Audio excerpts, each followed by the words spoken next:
All right, guys, today I'm gonna plan my critter litter. A litter is more than one animal, so an animal that has multiple babies at the same time. And I think I want to make cats. So I'm just gonna start in my sketchbook drawing a cat, just to get an idea of what I want my cat to look like. I think this cat's going to be sitting.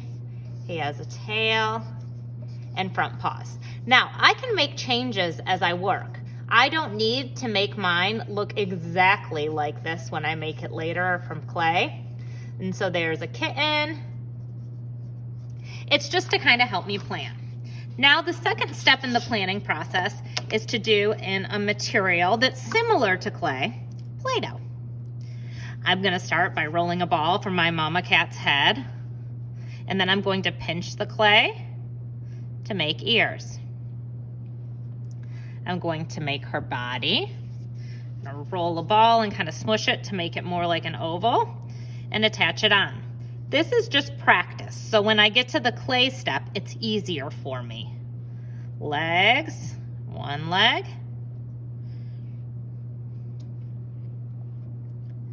Two legs. So I'm practicing molding the clay and rolling it and bending it. This takes hand strength. It's not always easy. There's a front paw, a second front paw,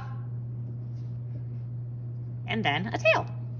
Now, when I am making my animals, I want to make them in proportion, meaning the size relationship is accurate. So if that is my mama kitten right here, my baby ones are going to be smaller than the mama one. So here's a smaller head. You can see in relationship, it's not as big. And I can make as many little animals as I like. So I think I'll make a lot, but I'll just show you one so you don't need to wait quite as long. Now, since this is a sculpture, I don't want it to lay flat like that. I want it to sit up like an actual cat would. So it's going to have 4 legs, not 2. Like in my drawing, it just has 2 there. It's gonna have 4. All right. And I'll pause you after I'm done with this kitten, and then I'll show you how we will make these out of clay. And a tail. All right, so my practice is done. I have a drawing, I have a little mini sculpture, and now it'll be time to make it out of clay. All right, friends, we already planned our animals and practiced out of Play-Doh, and today we're gonna build our critter litter. We're gonna start with a larger piece of clay, and I want you to divide the piece into however many animals you want. And the pieces should vary in size. So the mama animal should be the largest piece of clay, and then you have these smaller ones to be the babies. I'm gonna start with the bigger piece, and I've made a cat in my practice. So I'm gonna pull off a piece from the larger, and I'm gonna roll it into a ball. And I wanna try to smooth any cracks that I see in the clay so it looks nice and neat. Once I have a ball, I'm going to pinch to make ears.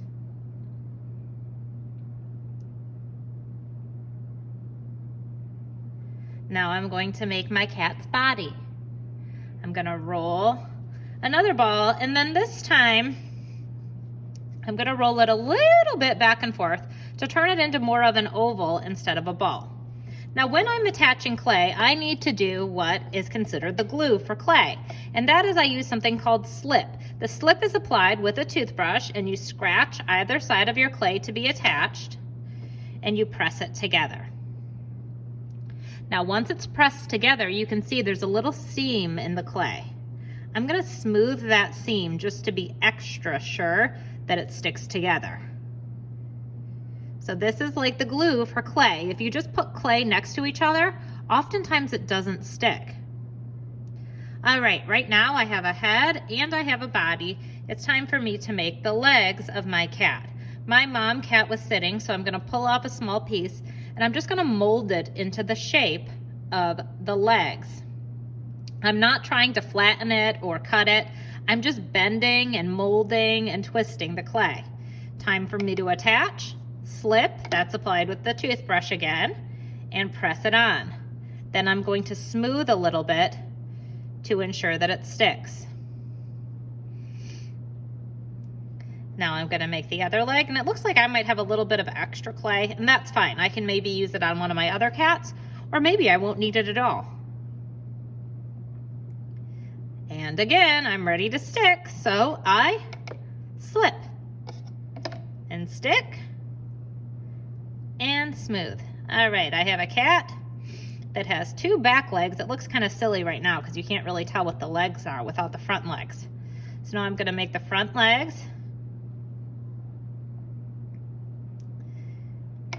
Slip. I don't want too much water. If I add too much water, the clay kind of turns into mud and you can't mold it anymore. It's just a sticky pile of mud, and we definitely don't want that. All right, other leg.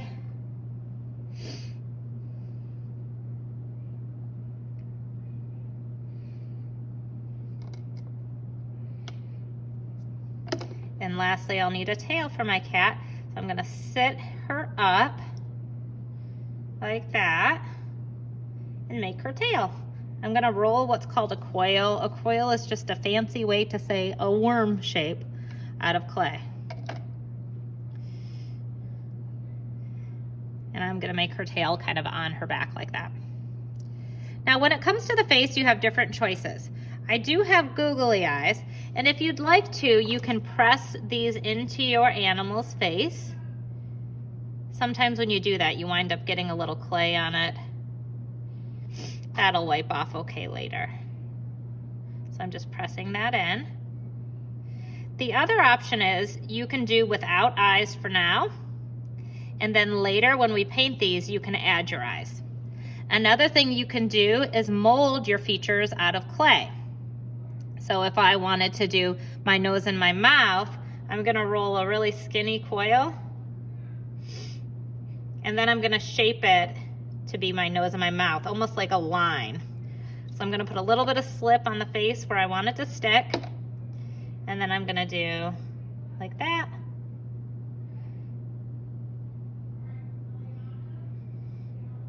And up. All right. Now I have one mama kitten, and I'm gonna work on the babies. If you chose to do a porcupine or a hedgehog, some of you did that, you will want to use these toothpicks, and you can press them in like that to be the spikes in your animal. But this one cat is ready. Now I'm gonna let him dry and move on to my next critter in my litter of little animals.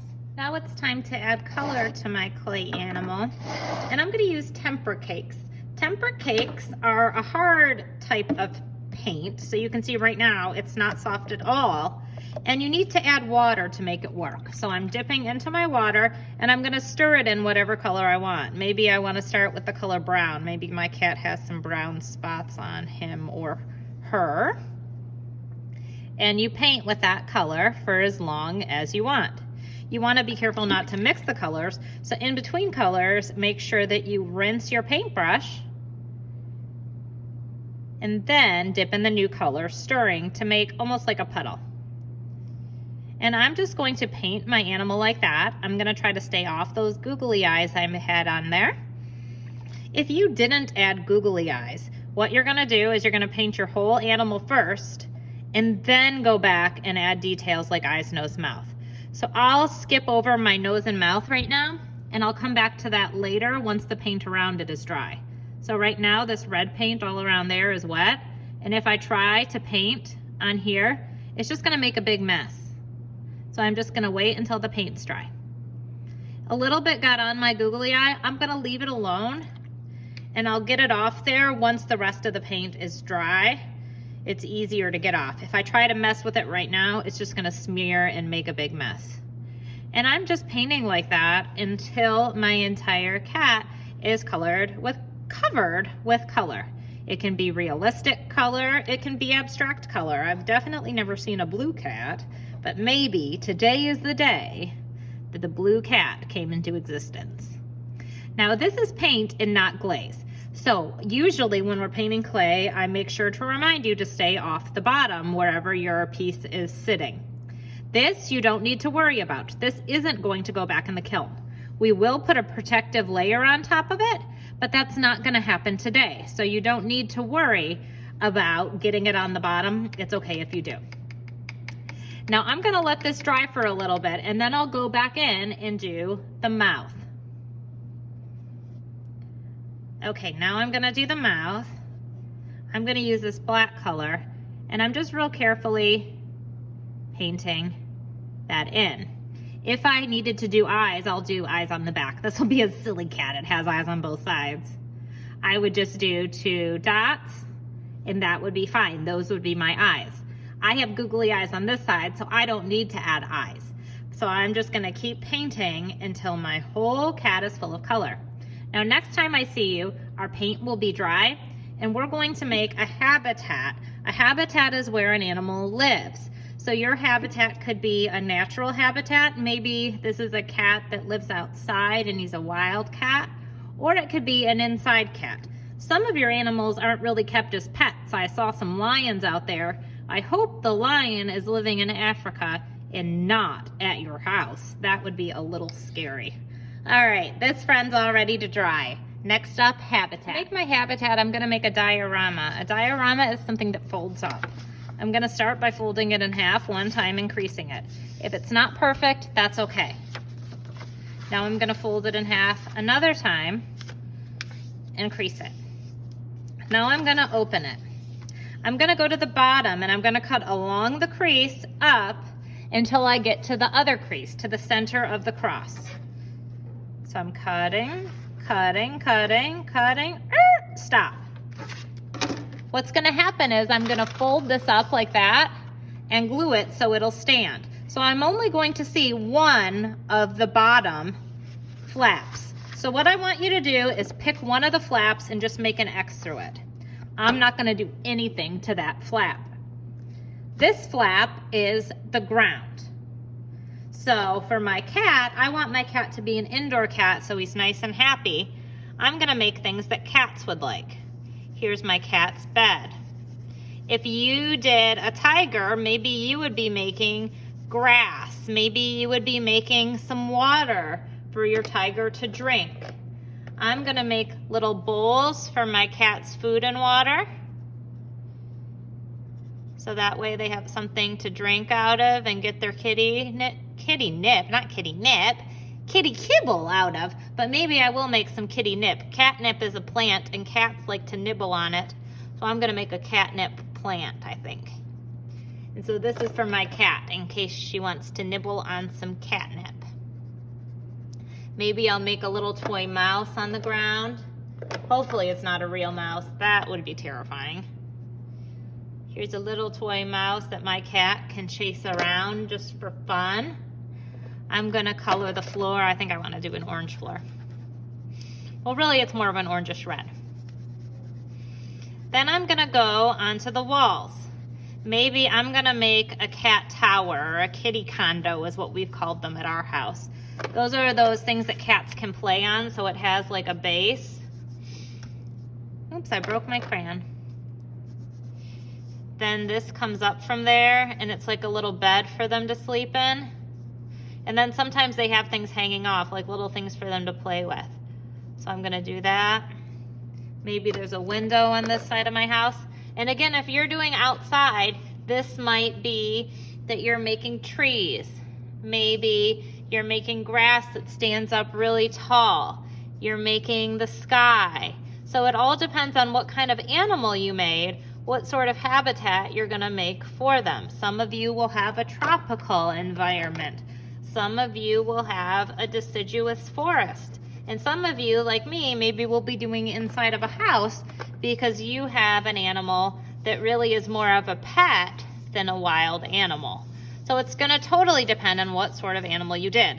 I'm making some pattern on the wall for fun. Now I'm gonna get a glue stick out, and where I made the X, I'm gonna put glue. Now I'm gonna take my floor and I'm gonna twist it and put it on top of the X and press it down. Now my cat has a house. My cat lives in this house. It has a kitty bed. It nibbles on the catnip. It plays with that little mouse, and it can even bat at the toys right there. And his little kittens will be sitting on the bed right next to her. Fun!